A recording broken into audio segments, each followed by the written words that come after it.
আজকে আমার রেসিপি কড়াইশুঁটির কচুরি। শীতের শুরুতে আমাদের বাড়িতে সবথেকে বেশি বায়না কিন্তু এই কড়াইশুঁটি কচুরিরই হয়ে থাকে।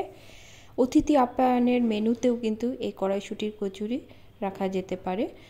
আলুর দম, ফুলকপির রসা, পনির এমনকি যে কোনো ধরনের গ্রেভিযুক্ত খাবারের সঙ্গে কড়াইশুঁটির কচুরি কিন্তু দেওয়াই যেতে পারে। রেসিপিটি শুরু করার আগে একটি অনুরোধ, ভিডিওটি ভালো লাগলে লাইক কমেন্ট করবেন এবং সাবস্ক্রাইব করে পাশে থাকবেন।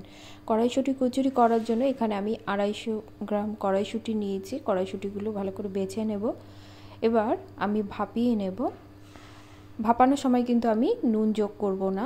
2 থেকে 3 মিনিট একটু ভাপিয়ে নিয়ে আমি ছেঁকে নেব। ঠান্ডা করে নিয়ে একটা স্মুথ পেস্ট করে নেব। এবার আটাটা মেখে নেব। এখানে আমি 1 বাটি ময়দা নিয়েছি আর হাফ বাটি আটা নিয়েছি। আপনারা চাইলে পুরোটা ময়দা দিয়ে করতে পারেন বা হেলদি করতে চাইলে আটা দিয়েও করতে পারেন। দিয়ে দেব বেশ কিছুটা জোয়ানটা হাত দিয়ে ক্রাশ করে দেব। আর দেব কালো জিরে, স্বাদ অনুসারে নুন, আর দেব অল্প পরিমাণে চিনি। ময়ামের জন্য দিয়ে দেব 1.5 থেকে 2 চামচের মতো সাদা তেল। ভালো করে ময়াম দিয়ে নেব। ময়ামটা কিন্তু ভালো করে দিতে হবে। যখন বেশ মুঠ হয়ে আসবে তখন আমি হালকা গরম জলে, উষ্ণ জলে আমি আটাটা মেখে নেব। নর্মালি আমি এটা ঠান্ডা জলেই মাখি, যেহেতু ঠান্ডা ভীষণ সেজন্য আমি হালকা উষ্ণ জল ব্যবহার করেছি। আটাটা ভালো করে মেখে নিয়ে আমি রেস্টে রেখে দেব। এখানে 15 থেকে 20 মিনিটের মতো আমি রেস্টে রেখে দেব। অপরদিকে একটি কড়া বসিয়ে দেব। দিয়ে দেব সর্ষের তেল, দিয়ে বড় চামচের 1 চামচ হিং, আর দেব হাফ চামচের মতো গোটা জিরে। ফোড়নটা একটু সাঁতলে নিয়ে পেস্ট করে রাখা মটরশুঁটিটা দিয়ে দেব। ভালো করে মিশিয়ে নেব।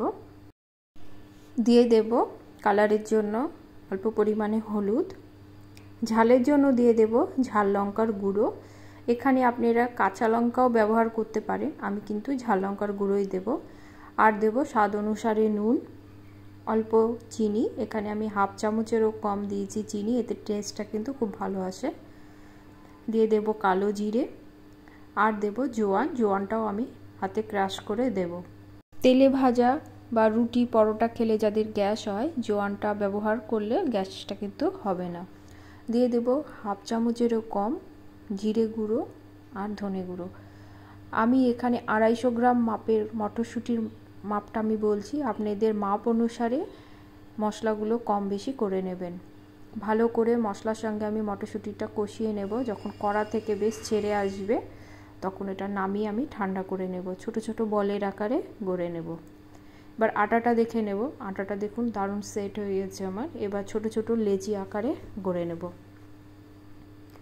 আমার সবগুলো লেচি গড়া হয়ে গেছে। এবার এক একটা লেচি থেকে আমি একটি ছোট বাটির মতো করে নেব। ভেতরে মটরশুঁটির পুরটা ভরে দেব। পুরটা একটু বেশি করেই দেবেন, পুর কম হলে কিন্তু ভালো লাগবে না। পুরটা দিয়ে মুখটা আমি ভালো করে বন্ধ করে নেব। আমি আর একটা দেখিয়ে দিচ্ছি। আর পুরটা যখন ভরবেন, পুরটা যেন অবশ্যই ঠান্ডা হয়, না হলে বেরিয়ে যেতে পারে। আমার সবগুলো পুর ভরা হয়ে গেছে। এবার আমি বেলে নেব। বেলার জন্য আমি একটু সাদা তেল ব্যবহার করব। আলতো হাতে আমি বেলে নেব। একটু মোটা রেখেই কিন্তু বেলতে হবে। লুচি যেমন পাতলা হয় সেরকম কিন্তু পাতলা হবে না, একটু মোটা রেখেই কিন্তু বেলতে হবে। আমি এভাবে সবগুলো বেলে নেব। আমার সবগুলো বেলা হয়ে গেছে। অপরদিকে আমি কড়া বসিয়ে দিয়েছি, দিয়ে দিয়েছি সাদা তেল। তেলটা গরম করে নেব। খুব একটা হাই ফ্লেমে কিন্তু গরম করা যাবে না, মোটামুটি গরম হলে আমি কচুরিগুলো একটা একটা করে দিয়ে দেব এবং গ্যাসের ফ্লেমটা মিডিয়াম টু লোতে রেখে ধীরে ধীরে লুচিটা ভাজবো। এতে বাইরেটা যেমন কালার ধরবে আর বেশ ক্রাঞ্চিও হবে। দেখুন কতটা ফুলে উঠেছে। আটা ভালো করে মাখা হলে পুরি কিন্তু সব সময় ভালো হয়। আমি এভাবে সবগুলো কড়াইশুঁটির পুরি আমি ভেজে নেব।